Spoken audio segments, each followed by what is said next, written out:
Reference ഒന്നും കൊടുക്കാൻ പറ്റില്ല, അത്രയും ദീർഘമായിട്ട് കിട്ടില്ല, 1 മിനിറ്റേ കിട്ടുള്ളൂ പരമാവധി. അപ്പൊ ചെറുതായിട്ട് പോകുന്നു. ആ ചെറിയ 1 മിനിറ്റ് ക്ലിപ്പ് കണ്ടിട്ട് ഇവരുടെ വിചാരം കള്ളം പറയുകയാണ്, ഇതിന്റെ തെളിവൊന്നും നമ്മൾ കൊടുത്തിട്ടില്ല, വെറുതെ അങ്ങ് അടിച്ചു വിടുകയാണെന്ന് അവരുടെ വിചാരം. അതുകൊണ്ടാണ് അവന്മാർ തെറി വിളിക്കാൻ ധൈര്യപ്പെടുന്നത്. അല്ലാതെ ഒറിജിനൽ വീഡിയോ, മുഴു വീഡിയോ, ചിലപ്പോൾ 1 മണിക്കൂറോ 1.5 മണിക്കൂറോ ഒക്കെ ഉള്ള മുഴു വീഡിയോ കണ്ടു കഴിഞ്ഞാൽ ഇവന്മാർ തലയിൽ മുണ്ടിട്ട് ഓടും. മനസ്സിലായ? അത്രേ ഉള്ളൂ അത് സംഗതി. ഏതായാലും അവന്മാരുടെ തെറിവിളിയൊക്കെ ഞാൻ അവഗണിച്ചു വിടുകയാണ്. കാരണം ഇവന്മാർക്ക് മനസ്സിലായിട്ടില്ല, ഇവരുടെ തെറിവിളിയാണ് ഞങ്ങളുടെ ഊർജ്ജം എന്നുള്ള കാര്യം. പല വീഡിയോകളും ഞാൻ പിന്നെ ചെയ്യാം എന്നെഴുതി മാറ്റി വയ്ക്കാറുണ്ട് പലതും. ഈ മാറ്റി വെക്കുന്ന വീഡിയോകൾ പെട്ടെന്ന് ചെയ്യുന്ന ഒരു കാരണം ഇവന്മാരുടെ തെറിവിളിയാണ്. ഈ തെറിവിളി കേൾക്കുമ്പോൾ ആയിരിക്കും എന്നാ ശരി ആ വീഡിയോ ചെയ്തിട്ട് തന്നെ, അല്ലെങ്കിൽ ആ ഭിന്നത്തേക്കൊക്കെ വേറെ തിരക്കുകളും മറ്റുമൊക്കെ അല്ല, അതൊക്കെ തിരക്കൊക്കെ കഴിഞ്ഞിട്ട് ചെയ്യാമെന്ന് വിചാരിച്ച് വെക്കാറുണ്ട്. അപ്പൊ ഇവന്മാർക്ക് ഇത് പിടിയിട്ടിട്ടില്ല, തെറിവിളിയാണ് നമ്മുടെ ഊർജ്ജം എന്നുള്ളത്.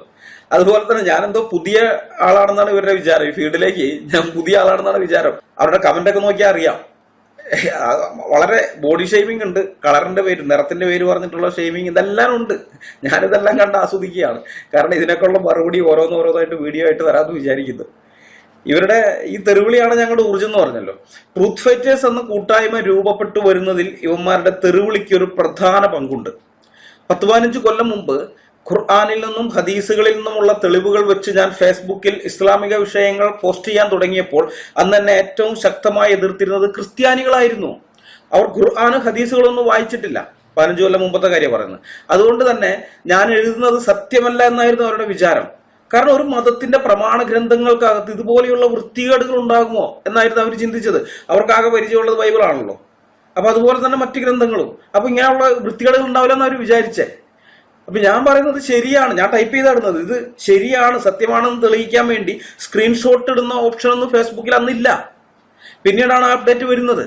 ആ അപ്ഡേറ്റ് വന്നിട്ടും ഞാൻ പറയുന്ന കാര്യങ്ങൾ സത്യമാണെന്ന് തെളിയിക്കാൻ ആ പേജുകളുടെ സ്കാൻ ചെയ്ത കോപ്പി ഇടാനൊന്നും എനിക്ക് സാധിച്ചിരുന്നില്ല.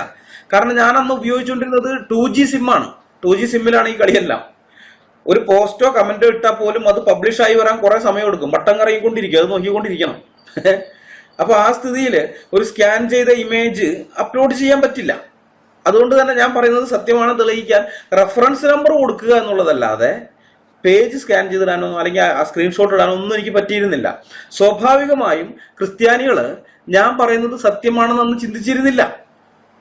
എന്നാൽ ആ ക്രിസ്ത്യാനികൾ പിന്നീട് മാറി ചിന്തിക്കുക മാത്രമല്ല ഞങ്ങളുടെ ടീമിൽ വന്ന് ഒരുമിച്ച് ശക്തമായിട്ട് ഇസ്ലാമിനെ എതിർക്കാൻ നിൽക്കുന്നതിന്റെ പ്രധാനപ്പെട്ട ആൾക്കാരൊക്കെ ആയിട്ട് മാറുകയും ചെയ്തതിന്റെ ഒരു പ്രധാനപ്പെട്ട സംഗതി എൻ്റെ ആ ഫേസ്ബുക്ക് പോസ്റ്റിന്റെ കീഴിൽ വന്നുള്ള യുവന്മാരുടെ തെറിവിളികളായിരുന്നു. ഞാൻ ചീത്തയോ തെറിയോ ഒന്നും വിളിക്കാതെ മാന്യമായ ഭാഷയിലാണ് കാര്യങ്ങൾ എഴുതിയിട്ടുകൊണ്ടിരുന്നത്. ആകെ അതിനകത്തുള്ള മോശം ഭാഷ എന്നുള്ളത് ഈ ഖുറാനിൽ നിന്ന്, ഹദീസുകളിൽ നിന്ന്, മറ്റ് ഇസ്ലാമിക ഗ്രന്ഥങ്ങളിൽ നിന്നുള്ള ഉദ്ധരണികളാണ്. ആ ഉദ്ധരണികൾ നമുക്ക് നമ്മുടെ ഇഷ്ടത്തിന് മാറ്റാൻ പറ്റില്ല, അങ്ങനെ തന്നെ കൊടുക്കേണ്ടി വരും.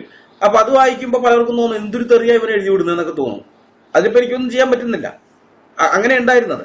അതല്ലാതെ ഞാനായിട്ട് ആരെയും ചീത്തയോ തെറിയോ ഒന്നും വിളിച്ചിരുന്നില്ല. ആ പോസ്റ്റുകളുടെ കീഴിൽ വന്ന് ഉത്തരവില്ലാത്ത മുസ്ലിങ്ങൾ എന്നെ തെറി വിളിക്കുന്നത് കണ്ടപ്പോഴാണ് ക്രിസ്ത്യാനികൾക്ക് മനസ്സിലായത് ഞാൻ എഴുതിയിട്ട കാര്യങ്ങൾ സത്യം തന്നെയാണെന്ന്. അന്ന് ഞാൻ മുസ്ലിങ്ങളെ വെല്ലുവിളിക്കുമായിരുന്നു. ഞാൻ കളവാണ് പറയുന്നതെങ്കിൽ സത്യമായത് നിങ്ങൾ പോസ്റ്റ് ചെയ്ത് കാണിക്കൂന്ന്. നിങ്ങൾ പോസ്റ്റ് ചെയ്യേ. അത് അവർക്ക് ഒരിക്കലും ചെയ്യാൻ കഴിഞ്ഞിരുന്നില്ല. കാരണം ഞാൻ പറയുന്നത് സത്യം തന്നെയാണ്. അവർ ആ പുസ്തകം പോയി പരിശോധിച്ച് നോക്കിയിട്ട് അത് അങ്ങനെ തന്നെ ഇവിടെ പോസ്റ്റ് ചെയ്യാന്ന് വെച്ചാൽ ഞാൻ പറഞ്ഞ കാര്യം തന്നെ അതിനകത്തുള്ളത്, വേറെ ഇല്ല. അപ്പൊ ചുമ്മാ ഞാൻ ഓണ പറയാണെന്നും പറഞ്ഞ് തെറിവിളിയോട് തെറിവിളിയായിരുന്നു. ഇപ്പൊ ഈ ഷോർട്സ് വീഡിയോയുടെ കീഴിൽ വരുന്ന പോലെ തന്നെ, അതിന്റെ കമന്റ് ബോക്സിൽ വരുന്നത് പോലെ തന്നെ അന്ന് ഫേസ്ബുക്ക് പോസ്റ്റിലുണ്ടായിരുന്നു തെറിവിളിയോടെ തെറിവിളി. അതോടെ എല്ലാവർക്കും മനസ്സിലായി. പല നിരീശ്വരവാദികളും എന്നെ എതിർത്തിരുന്നു. അല്ല, ഇങ്ങനെയൊന്നും അവരുടെ മതസ്ഥാപകനെ ഇങ്ങനെയൊന്നും പറയല്ലേ, അവരുടെ പ്രവാചകനല്ലേ, ഇങ്ങനെയൊന്നും പറയല്ലേ എന്നൊക്കെ പറഞ്ഞിട്ട്. അപ്പൊ ഞാൻ പുസ്തകത്തിലുള്ളതാണ് ഞാൻ പറഞ്ഞത്, അവർ പോലും വിശ്വസിച്ചിരുന്നില്ല. അതുകൊണ്ടാണ് പറഞ്ഞത്. പക്ഷെ ഇവന്മാരെ തെറിവിളി തുടങ്ങി കഴിഞ്ഞപ്പോൾ എല്ലാവർക്കും മനസ്സിലായി ഞാൻ എഴുതിയിടുന്നതൊക്കെ സത്യം തന്നെയാണെന്ന്. കാരണം അവർക്ക് മറുപടി ഇല്ലാത്തതുകൊണ്ടാണ് തെറിവിളിക്കുന്നത്. തെറിവിളിച്ച് എന്നെ നിശബ്ദനാക്കാമെന്നാണ് അവർ വിചാരിച്ചത്. അപ്പൊ ഇത് മനസ്സിലാക്കി കഴിഞ്ഞപ്പോൾ ഈ ആളുകളെല്ലാം, പ്രത്യേകിച്ച് ക്രിസ്ത്യാനികളായിരിക്കുന്നവരൊക്കെ പതുക്കെ എന്നോടൊപ്പം കൂടാൻ തുടങ്ങി. അങ്ങനെ ഞങ്ങളൊരു ടീമായിട്ട് രൂപപ്പെട്ടു വന്നു. അതുകൊണ്ട് ഇപ്പോഴും അവരെന്നെ തെറി വിളിക്കുന്നതിൽ എനിക്ക് സന്തോഷമേ ഉള്ളൂ. കാരണം മതസൗഹാർദ്ദത്തിന്റെ നടക്കുന്ന കുറേയേറെ നാമധേയ ക്രിസ്ത്യാനികൾ ഇന്ന് കേരളത്തിലുണ്ട്. ഒരുപക്ഷെ ഇവന്മാർ എന്നെ വിളിക്കുന്ന തെറി കേട്ടിട്ട് അവർ മാറി ചിന്തിക്കുകയാണെങ്കിലോ. അതിനുവേണ്ടി കുറെ തെറി കേട്ടാലും കുഴപ്പമില്ല എന്നുള്ളത് കൊണ്ടാണ് ഞാൻ ഇവന്മാരുടെ തെറിവിളികൾ അവഗണിച്ചു വിടുന്നത്. എന്നാൽ ഞാൻ ഇസ്ലാം എന്താണെന്ന് പഠിച്ചിട്ടില്ല, എനിക്ക് ഇസ്ലാം എന്താണെന്ന് അറിയില്ല, ഖുർആൻ എന്താണെന്ന് അറിയില്ല, ഹദീസ് എന്താണെന്ന് അറിയില്ല, ഇസ്ലാം എന്താണെന്ന് ഞാൻ ശരിക്കും മനസ്സിലാക്കിയിരുന്നെങ്കിൽ പണ്ടേ ഞാൻ ഇസ്ലാം സ്വീകരിക്കുമായിരുന്നു എന്നൊക്കെയുള്ള അവന്മാരുടെ കമന്റുകളുണ്ട്. അതങ്ങനെ അങ്ങ് അവഗണിക്കാൻ സാധിക്കുന്നതല്ല. അത്തരം കമന്റുകൾക്ക് വീഡിയോയിലൂടെ തന്നെ മറുപടി പറയാമെന്ന് വിചാരിക്കുന്നു. ഈ കമന്റ് ഇതിന് മാത്രമല്ല, ഇനിയും അവന്മാരിടുന്ന പല കമന്റുകൾക്കും ഞാൻ അവിടെ മറുപടി പറയുന്നതിനേക്കാൾ ഉപരി വീഡിയോ ആയിട്ട് തന്നെ ചെയ്യാനാണ് ഉദ്ദേശിക്കുന്നത്. മദ്രസയില് ഉസ്താദ് പറയുന്നത് മാത്രമാണ് സത്യമെന്ന് വിശ്വസിച്ച് കാലം കഴിക്കുന്നവരാണ് ഈ മദ്രസ പൊട്ടന്മാരെല്ലാവരും തന്നെ. അതുകൊണ്ട് സ്വന്തം കിതാബുകളുടെ ന്യൂനതകളെക്കുറിച്ചോ അതിനകത്തുള്ള പൊട്ടത്തരങ്ങളെക്കുറിച്ചോ ഈ പാവം പൊട്ടന്മാർക്ക് യാതൊരു അറിവുമില്ല. ഹദീസുകളെ കുറിച്ച് ഞങ്ങളിട്ട ഒരു ഷോർട്ട് വീഡിയോയ്ക്ക് കീഴെ വന്ന ചില കമന്റുകൾ ഞാൻ നിങ്ങളെ കാണിക്കാം. ഷൗക്കത്ത് അലി എന്ന് പറഞ്ഞൊരുത്തം പറയാണ്, ഈ തണ്ടിക്ക് എന്തറിയാം ഹദീസിനെ പറ്റി. വേറെ ഒരു ഷിഹാബുദ്ദീൻ പറയുകയാണ്, ഹദീസ് മെത്തഡോളജി വായിച്ചിട്ടേ ഇല്ലെന്ന് മനസ്സിലായി. ഞാനത് വായിച്ചിട്ടില്ല അത്രേ. അടുത്തത് വേറൊരുത്തൻ, നിനക്ക് ഹദീസിനെ കുറിച്ച് ഒരു പുണ്ണാക്കും അറിയില്ലെന്ന് മനസ്സിലായി. അടുത്ത ടീം, ഒരു ഹദീസ് തള്ളിക്കളയാനുള്ള കാരണമെങ്ങാനും നീ അറിഞ്ഞിരുന്നെങ്കിൽ ആ നിമിഷം അന്താളിച്ചു പോകുമായിരുന്നു, തല കറങ്ങി വീഴും, പിന്നെ ബോധം തിരിച്ചു വരുമ്പോൾ നീ ഇസ്ലാം സ്വീകരിച്ചിരിക്കും, നീ സത്യസന്ധമായി ചിന്തിച്ചാൽ മാത്രം. അപ്പൊ നമ്മളൊന്നും സത്യസന്ധമായി ചിന്തിക്കാത്ത ആളുകളാണെന്ന് ഇവർ പറയുന്നത്. ഈ മദ്രസ പൊട്ടന്മാരുടെ വാദം അതാണ്. ഹദീസ് മെത്തഡോളജി എന്നാൽ എന്തോ വലിയ സംഭവമാണെന്നാണ് മദ്രസയിൽ വെച്ച് ഇവന്മാരോട് ഉസ്താദ് പറഞ്ഞത്. പിന്നെ കാര്യകാരണ സഹിതം ചിന്തിക്കുന്ന പരിപാടി ഇവർക്കില്ല. ഒരു വിഷയം കേൾക്കുമ്പോൾ അതിന്റെ കാരണങ്ങളും കാര്യങ്ങളും ഇതൊന്നും അങ്ങനെയുള്ള ഒരു ചിന്തയെ ഇവർക്കില്ല. ഉസ്താദ് എന്ത് പറയുന്നു അത് കണ്ണുടച്ച് വിശ്വസിക്കും. ഇത് ഇന്നലെ തുടങ്ങിയതല്ല, 1400 കൊല്ലമായിട്ട് ഇത് തന്നെയാണ്. മുഹമ്മദ് എന്ന് പറഞ്ഞു എന്റെ മുമ്പാകെ ഒരു മലക്ക് പ്രത്യക്ഷപ്പെട്ടു. അത് വിശ്വസിക്കാൻ കുറെ പൊട്ടന്മാരന്നുണ്ടായി. മലക്ക് പ്രത്യക്ഷപ്പെട്ടതിന് ഒരു തെളിവ് എടുക്കാനുണ്ടോ? ചോദിച്ചില്ല. ചോദിച്ച ആൾക്കാരുണ്ട് കേട്ടാ, ഖുറൈശികൾ ചോദിച്ചിട്ടുണ്ട്. ചോദിച്ചവരൊക്കെ ചീത്ത വിളിക്കുകയും തെറി പറയുകയും ചെയ്യാണ് അള്ളാഹു ഖുർആന്റെ അകത്ത്. വളരെ മോശമായിട്ടാണ് അവരൊക്കെ അധിക്ഷേപിച്ചിരിക്കുന്നത്. അതാ ചെയ്തത്, തെളിവൊന്നും കൊടുത്തിട്ടില്ല. അതല്ലാതെ മുസ്ലിങ്ങളായ ടീമുകളുണ്ടല്ലോ, അവരുടെ കാര്യം ഞാൻ പറയുന്നത്. ഇവന്മാരും ചോദിച്ചില്ല.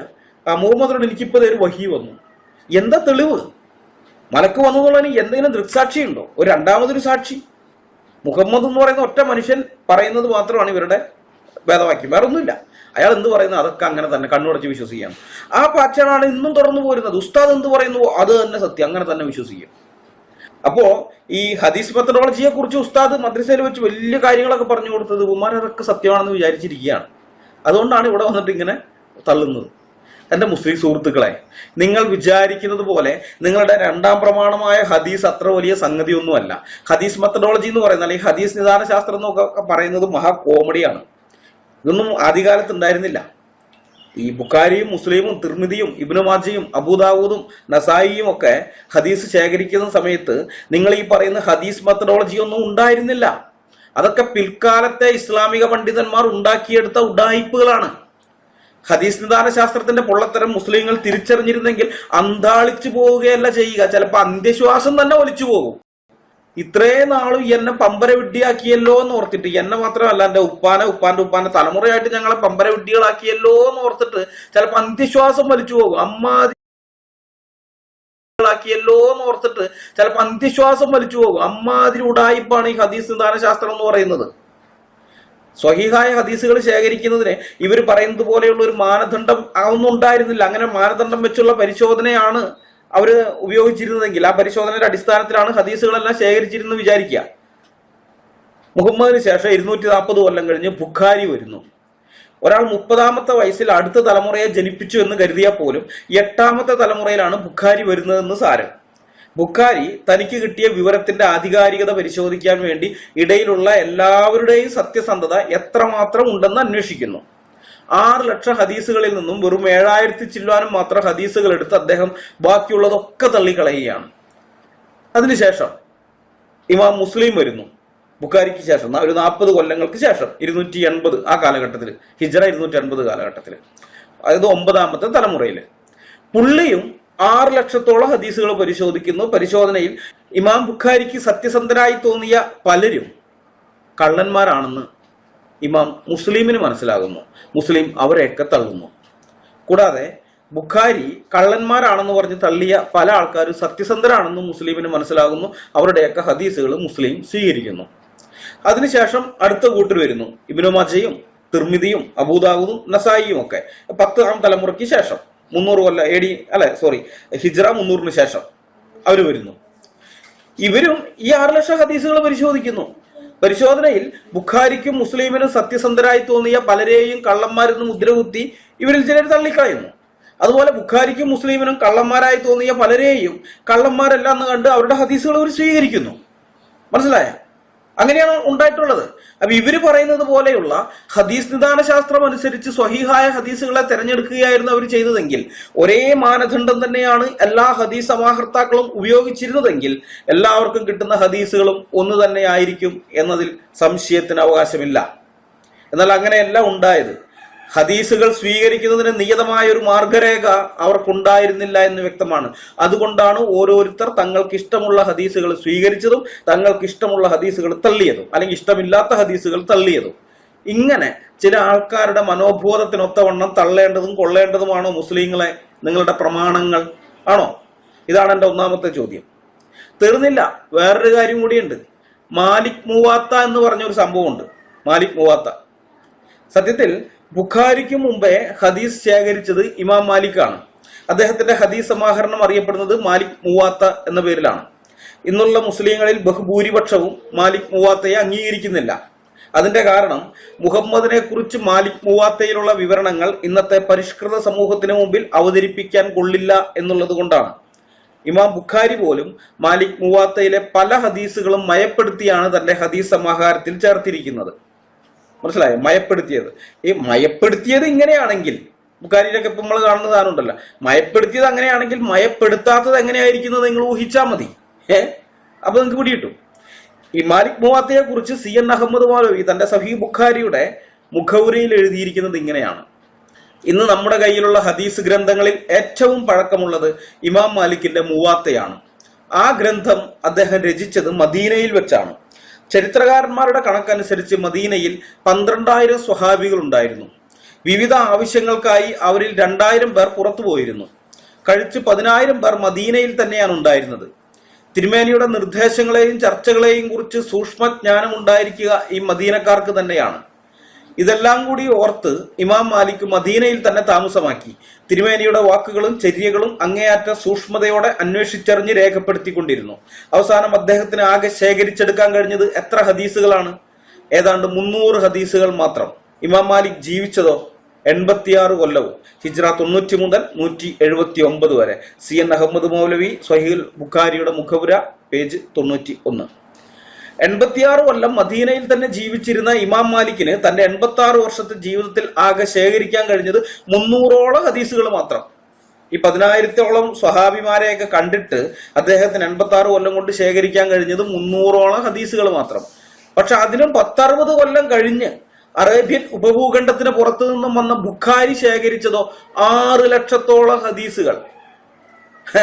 6 ലക്ഷത്തോളം ഹദീസുകൾ. അതിൽ നിന്ന് അദ്ദേഹത്തിന് ശരിയാണെന്ന് തോന്നി തെരഞ്ഞെടുത്തത് 7,000 ചില്ലാനും ഹദീസുകളും. അപ്പൊ എന്റെ ചോദ്യം, ആദ്യം ജീവിച്ചിരുന്ന ഈ സ്വദേശിക്ക് കിട്ടാത്ത ഹദീസുകൾ എങ്ങനെയാണ് മുസ്ലിങ്ങളെ പിൽക്കാലത്ത് വന്ന വിദേശിക്ക് കിട്ടിയത്? ഉസ്ബെക്കിസ്ഥാൻകാരനാണല്ലോ ഇദ്ദേഹം, അവിടുത്തുകാരനാണ്. അപ്പൊ എങ്ങനെയാണ് ഈ മദീനയിൽ തന്നെ ജീവിച്ചിരുന്ന ഇമാം മാലിക്കിന് കിട്ടാത്ത ഹദീസുകൾ, അറബി മാതൃഭാഷയായ അതേ നാട്ടിൽ ജനിച്ചു വീണ സ്വദേശിയായിരിക്കുന്ന ആൾക്ക് കിട്ടാത്ത ഹദീസുകൾ ഈ വിദേശിക്ക് കിട്ടിയത്, പുറമേ നിന്ന് വന്ന വിദേശിക്ക് കിട്ടിയത്? മാത്രമല്ല, എങ്ങനെയാണ് ഇത്രയധികം ഹദീസുകൾ പിൽക്കാലത്ത് സ്വഹീഹായി മാറിയത്? ആദ്യം ജീവിച്ചിരുന്ന സ്വദേശിക്ക് സ്വഹീഹായി തോന്നിയത് വെറും 300 ഹദീസുകൾ, അല്ലെങ്കിൽ 300-ൽ താഴെ ഹദീസുകളാണെങ്കിൽ പിന്നീട് വന്ന വിദേശിക്ക് അതിന്റെ 21 ഇരട്ടി ഹദീസുകൾ സ്വഹീഹായി മാറിയത് എന്ത് മാതൃക വിദ്യ കൊണ്ടായിരുന്നു മുസ്ലിങ്ങളെ? പറ, എന്തായിരുന്നു അതിനുപയോഗിച്ച ടെക്നിക്ക്? അതിന്റെ 21 ഇരട്ടി ഹദീസുകൾ സ്വഹീഹായി മാറിയത് എന്ത് മാതൃക വിദ്യ കൊണ്ടായിരുന്നു മുസ്ലിങ്ങളെ? പറ, എന്തായിരുന്നു അതിനുപയോഗിച്ച ടെക്നിക്ക്? നിങ്ങളുടെ ഈ ഹദീസ് നിദാന ശാസ്ത്രം അനുസരിച്ച് നോക്കിയാൽ തന്നെ മനസ്സിലാവും.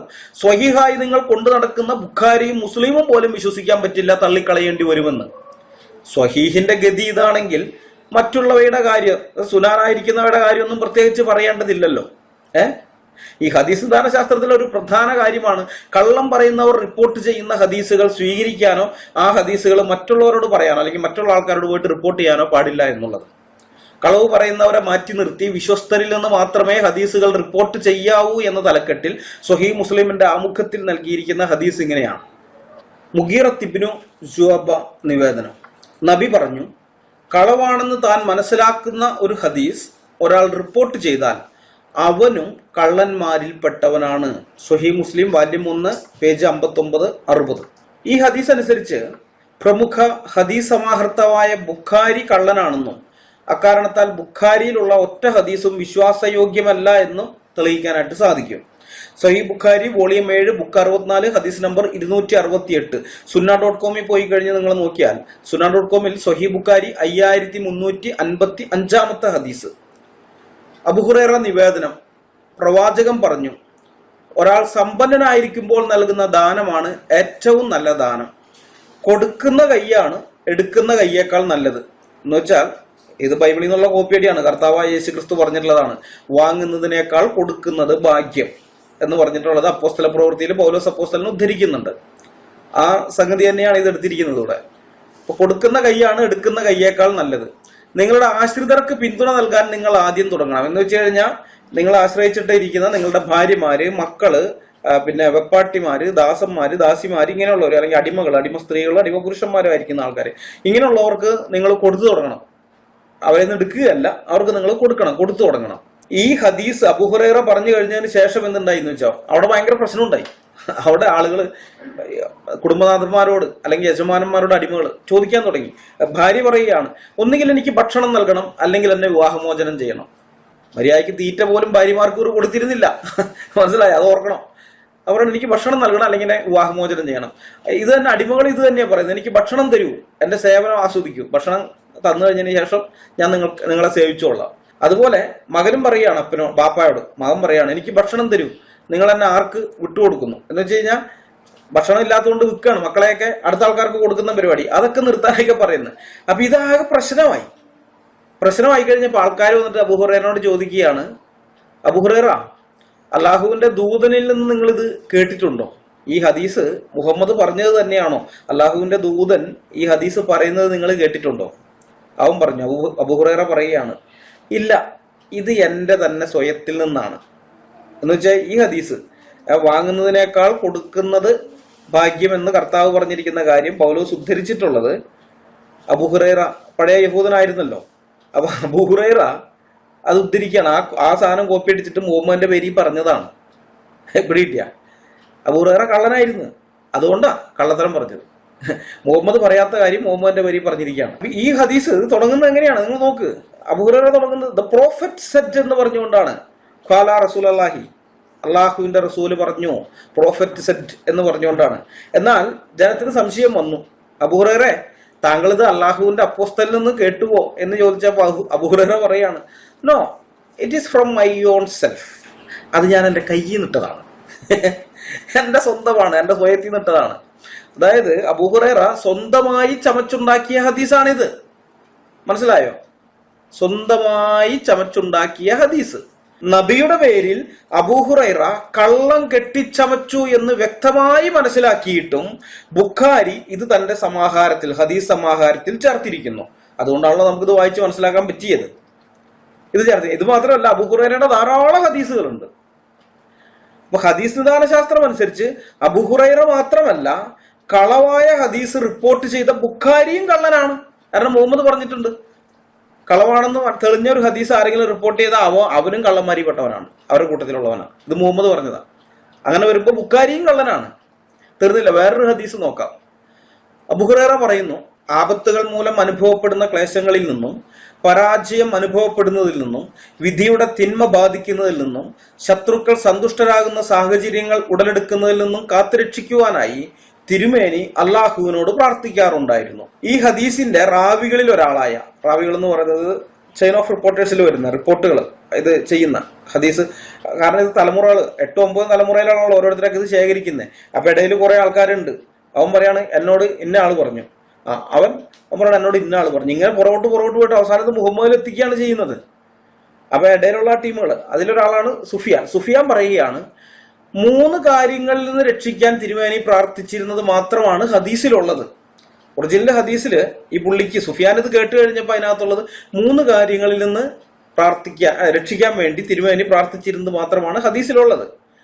പക്ഷെ ഇപ്പൊ നമ്മൾ കണ്ട ഈ ഹദീസിനകത്ത് 4 കാര്യങ്ങളുണ്ട്. 4 കാര്യങ്ങളിൽ നിന്ന് അപ്പോൾ സുഫിയാൻ പറയാണ് അതിലൊന്ന് ഞാൻ കൂട്ടിച്ചേർത്തതാണ്. മുഹമ്മദ് പറഞ്ഞത് 3 കാര്യങ്ങൾ, പക്ഷെ ഇപ്പൊ ഹദീസിൽ 4 ഉണ്ട്. ആ 4ാമത്തത് ഞാൻ കൂട്ടിച്ചേർത്താണ്. പക്ഷെ ആ ഒന്ന് ഏതാണെന്ന് എനിക്കിപ്പോ ഓർമ്മയില്ല. സ്വഹീഹ് ബുഖാരി അധ്യായം 90 ഹദീസ് നമ്പർ 2144 CN അഹമ്മദ് മൗലയുടെ തർജ്ജമ. ഇപ്പോൾ അതിന് 4 കാര്യങ്ങളിൽ നിന്ന് രക്ഷിക്കാനായിട്ട് മുഹമ്മദ് പ്രാർത്ഥിച്ചു. അങ്ങനെയാണ് ഹദീസിലുള്ളത്. യഥാർത്ഥ ഹദീസിൽ ഉണ്ടായിരുന്നത് 3 എണ്ണമാണ്. ഒരെണ്ണം സുഫിയാൻ കൂട്ടിച്ചേർത്തതാണ്. പക്ഷെ സുഫിയാൻ കൂട്ടിച്ചേർത്ത ആ ഒന്ന് ഏതാണെന്നുള്ള കാര്യം ആർക്കും അറിയില്ല, ലോകത്ത് ആർക്കും അറിയില്ല. മുസ്ലിങ്ങൾ ഇപ്പൊ ഈ 4ഉം മുഹമ്മദ് പറഞ്ഞതായിട്ട് വിശ്വസിച്ചുകൊണ്ട് നടക്കുകയാണ്. അപ്പൊ ഇവിടെ ഹദീസിൽ കൂട്ടിച്ചേർക്കൽ നടത്തിയിട്ടുള്ളത് സുഫിയാനാണ്. കൂട്ടിച്ചേർക്കൽ നടത്തപ്പെട്ട ഹദീസാണെന്ന് അറിഞ്ഞിട്ടും, എന്ന് വെച്ചാൽ അത് കള്ള ഹദീസാണ്, വ്യാജ ഹദീസാണെന്ന് അറിഞ്ഞിട്ടും ബുഖാരി അത് തന്റെ ഹദീസ് സമാഹാരത്തിൽ ചേർത്തിരിക്കുന്നു. അതുകൊണ്ട് തന്നെ ഹദീസ് നിദാന ശാസ്ത്രം അനുസരിച്ച് ബുഖാരി കള്ളനായി മാറുകയാണ് ഇവിടെ. മനസ്സിലായ? ബുഖാരി കള്ളനാണ്.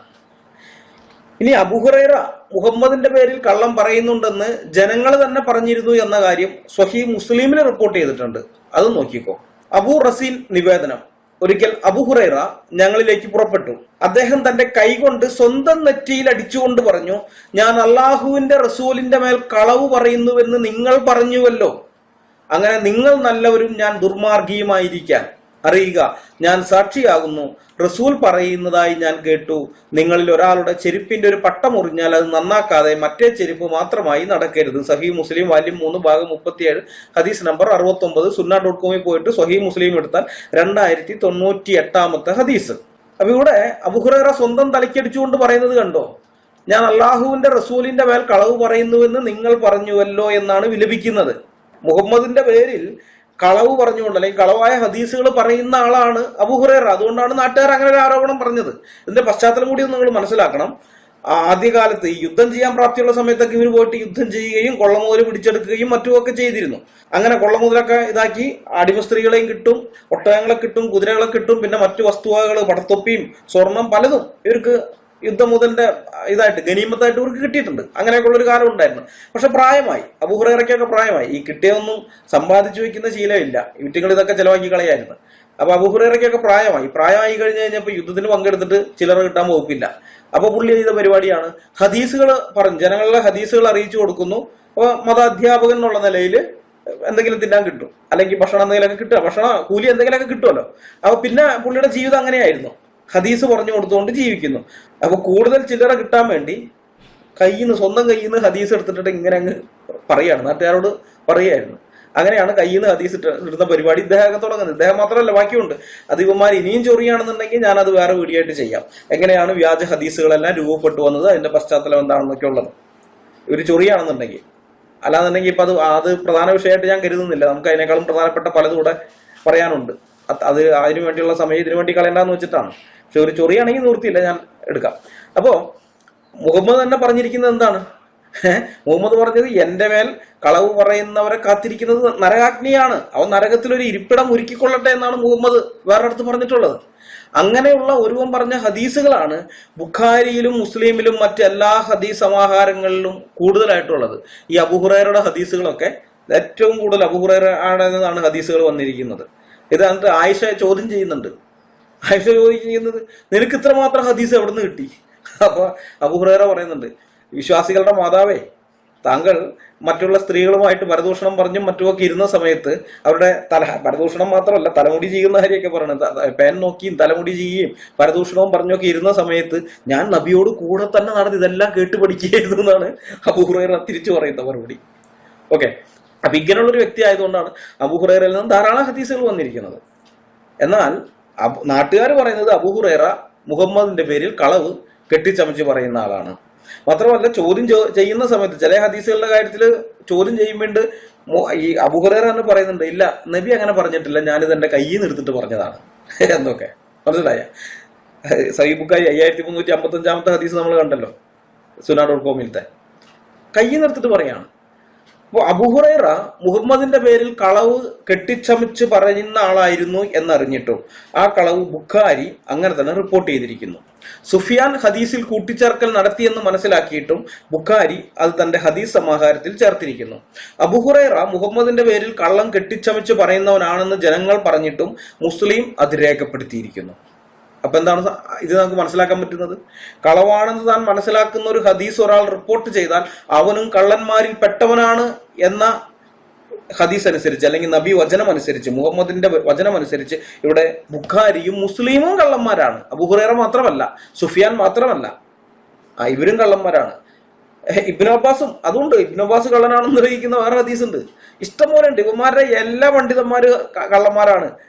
ഉമറിന്റെ കള്ളത്തരം അത് വേറെയുണ്ട്. ഇതൊക്കെയുണ്ട്, ഇഷ്ടം പോലെ ഉണ്ട്. ഇതൊന്നും വായിച്ചു പഠിക്കാതെ അല്ല ഞങ്ങളിവിടെ വന്നിരിക്കുന്നത് കേട്ടാ. അപ്പൊ ഈ ഒരു പ്രമാണം അനുസരിച്ച് മുഹമ്മദ് പറഞ്ഞിരിക്കുന്ന കാര്യമുണ്ടല്ലോ, കളവാണെന്ന് ഒരുവന് മനസ്സിലായാൽ, അങ്ങനെ മനസ്സിലായ ഹദീസ് ഒരാൾ റിപ്പോർട്ട് ചെയ്താൽ അവനും കള്ളന്മാരിൽ പെട്ടവനാണ് എന്നുള്ള ആ ഹദീസ് അനുസരിച്ച് ബുഖാരിയും മുസ്ലിമും കള്ളന്മാരാണ്. അവരുടെ ഒറ്റ ഹദീസ് പോലും, ബുഖാരിയുടെയും മുസ്ലിമിന്റെയും ഒറ്റ ഹദീസ് പോലും സ്വീകരിക്കാൻ പാടില്ല. അപ്പൊ സ്വഹീഹ് എന്നും പറഞ്ഞവർ കൊണ്ടു നടക്കുന്ന സ്വഹീഹ് ബുഖാരിയുടെ സ്വഹീഹ് മുസ്ലിമിന്റെ അവസ്ഥയാണ്. അപ്പൊ പിന്നെ പുറകെ വരുന്ന സിഹാഹുസത്തിൽ ഉൾപ്പെട്ട ബാക്കിയുള്ള 4 ഗതി എന്താണ്? മാലിക് മുവാത്ത എങ്ങനെയായിരിക്കും? ബാക്കിയുള്ള ഊഹിക്കാവുന്നതേ ഉള്ളൂ. ഏറ്റവും ചുരുക്കി പറയുകയാണെങ്കിൽ ഇസ്ലാമിന്റെ 2ാം പ്രമാണം എന്ന് പറഞ്ഞവർ കൊണ്ടു നടക്കുന്ന സാധനം ഉണ്ടല്ലോ, ഹദീസുകൾ, അതിന്റെ വില ഇത്രയേ ഉള്ളൂ. നിങ്ങളുടെ 2ാം പ്രമാണം ഇത്രയേ ഉള്ളൂ. മനസ്സിലായോ മുസ്ലിം സുഹൃത്തുക്കളെ? ഹദീസ് ദാനശാസ്ത്രത്തിന്റെ പൊള്ളത്തരം മനസ്സിലാക്കിയിട്ട് തന്നെയാണ് ഞങ്ങൾ സംസാരിക്കുന്നത്. അത് വെറും ചവറാണെന്ന് ഞങ്ങൾ പറയുന്നത് വെറുതെ അല്ല, വായിച്ചു നോക്കിയിട്ട് തന്നെയാണ്. നിങ്ങൾക്ക് സംശയം വല്ലതുണ്ടെങ്കിൽ MM അക്ബറിനോട് ചോദിച്ചാൽ മതി, പുള്ളിക്കാരൻ പറഞ്ഞു തരും ഞങ്ങളുടെ ഹദീസ് വിജ്ഞാനത്തെ കുറിച്ച്. MM അക്ബറെ പറഞ്ഞു തരും. അതുകൊണ്ട് കമന്റ് ബോക്സിൽ തെറി വിളിച്ച് ഞങ്ങളെ നിശബ്ദരാക്കാമെന്നാണ് നിങ്ങൾ വ്യാമോഹിക്കുന്നതെങ്കിൽ അത് നടക്കില്ല എന്ന് ഇനിയെങ്കിലും നിങ്ങൾ മനസ്സിലാക്കി വെച്ചോ. നിങ്ങളുടെ കിതാബുകളിലുള്ള കാര്യങ്ങൾ പുറത്തു പറയുമ്പോൾ നിങ്ങൾക്ക് നാണക്കേട് തോന്നുന്നുണ്ടെങ്കിൽ ഞങ്ങളെ തെറി വിളിച്ചിട്ട് കാര്യമില്ല. പകരം ആ കിതാബുകൾ എടുത്ത് വലിച്ചെറിയണം. പൊതുസമൂഹത്തിന് മുമ്പിൽ നാണക്കേടുണ്ടാക്കുന്ന ഈ കിതാബുകളെയാണല്ലോ ഞാൻ ഇത്ര നാൾ ഫോളോ ചെയ്തിരുന്നത്, ഇനി ഇത് ഫോളോ ചെയ്യാൻ എന്നെ കിട്ടില്ല എന്ന് സ്വയം പറഞ്ഞുകൊണ്ട് അത് വലിച്ചെറിഞ്ഞ് അതിൽ നിന്ന് സ്വാതന്ത്ര്യം പ്രാപിക്കാൻ നോക്ക്. അത് ചെയ്യും. അല്ലാതെ എന്നെ തെറി വിളിക്കാൻ നിന്നാൽ നിങ്ങൾ ഇനിയും നാണം കെടുകയേ ഉള്ളൂ. നിങ്ങളെക്കാൾ വലിയ പുള്ളികൾ ഇതിനു മുമ്പ് കുറെ ശ്രമിച്ചതാ ഞങ്ങളെ മിണ്ടാതാക്കാൻ. പക്ഷെ നടന്നില്ല എന്ന് മാത്രമല്ല, ഞങ്ങളെ മിണ്ടാതാക്കാൻ നോക്കിയവന്മാരുടെ ഇപ്പോഴത്തെ അവസ്ഥ എന്താണെന്ന് അറിയാമോ? അവരിപ്പോ സോഷ്യൽ മീഡിയയിൽ ഒരക്ഷരം പോലും മിണ്ടുന്നില്ല. അതാണ് അവരുടെ അവസ്ഥ. മനസ്സിലാക്കാം. ഞങ്ങളെ നിശബ്ദരാക്കാൻ വന്നവര് ഇപ്പൊ നിശബ്ദരായി പോയിരിക്കുകയാണ്. അവര് ശ്രമിച്ചിട്ട് നടക്കാത്തത് നിങ്ങളെ കൊണ്ട് തെറി വിളിച്ച് നടത്തിക്കളയാമെന്ന് നിങ്ങൾ ചിന്തിച്ചാൽ നിങ്ങൾ വിഡ്ഢികളുടെ സ്വർഗത്തിലാണ് ഇരിക്കുന്നത് എന്ന് മാത്രമേ എനിക്ക് പറയാനുള്ളൂ. ഞങ്ങളെ നിശബ്ദരാക്കാൻ വേണ്ടി നിങ്ങൾക്ക് ചെയ്യാൻ പറ്റുന്ന വേറൊരു കാര്യമുണ്ട്. പണ്ട് മുഹമ്മദ് ചെയ്ത കാര്യം, മുഹമ്മദിനെ വിമർശിച്ച ആൾക്കാർക്കെതിരെ മുഹമ്മദ് ചെയ്ത കാര്യം, മുഹമ്മദിനെ വിമർശിച്ച കവിതകൾ ചൊല്ലിയിരുന്ന 110 വയസ്സുണ്ടായിരുന്ന അബു അഫാക്കിന്റെ കാര്യത്തിലും, കാബിനുൽ അഷറഫിന്റെ കാര്യത്തിലും, അസ്മാ ബിന്ദു മർവാന്റെ കാര്യത്തിലും, അബു റാഫിന്റെ കാര്യത്തിലും മുഹമ്മദ് ചെയ്ത കാര്യം, ഇരുട്ടിന്റെ മറവിൽ കൊട്ടേഷൻ സംഘങ്ങളെ വിട്ട് ഈ വിമർശകരെ തട്ടിക്കളയുകയായിരുന്നു മുഹമ്മദ് ചെയ്തത്. നിങ്ങളുടെ നബി ചെയ്തത് നിങ്ങൾക്ക് മാതൃകയാണല്ലോ. ആ മാതൃക ഉപയോഗിച്ച് മാത്രമേ നിങ്ങൾക്ക് ഞങ്ങളെ നിശബ്ദരാക്കാൻ പറ്റൂ. അതല്ലാതെ ഒരു രീതിയിലും നിങ്ങൾക്ക് ഞങ്ങളെ മിണ്ടാതാക്കാൻ സാധിക്കില്ല. ഞങ്ങൾ പറയുന്ന കാര്യങ്ങൾക്കെല്ലാം ഇസ്ലാമിക ഗ്രന്ഥങ്ങളിൽ നിന്നോ ചരിത്ര ഗ്രന്ഥങ്ങളിൽ നിന്നോ ഞങ്ങൾ തെളിവുകൾ ഹാജരാക്കുന്നുണ്ട്. തെളിവില്ലാതെ ഞങ്ങൾ ഒരക്ഷരം പറയുന്നില്ല. അതുകൊണ്ട് തന്നെ പോലീസിനെ ഉപയോഗിച്ചോ കോടതിയെ ഉപയോഗിച്ചോ ഞങ്ങളെ നിശബ്ദരാക്കാൻ നിങ്ങൾക്ക് സാധിക്കില്ല. അതല്ലെങ്കിൽ വേറൊരു കാര്യം ചെയ്യാം. നിങ്ങളുടെ ഖുർആൻ ഹദീസുകളും ഫത്തുൽ മുഈനും തഫ്സീറുകളും മറ്റനുബന്ധ ഇസ്ലാമിക ഗ്രന്ഥങ്ങളുമെല്ലാം സർക്കാരിന് നിവേദനം കൊടുത്ത് നിരോധിപ്പിക്കുക.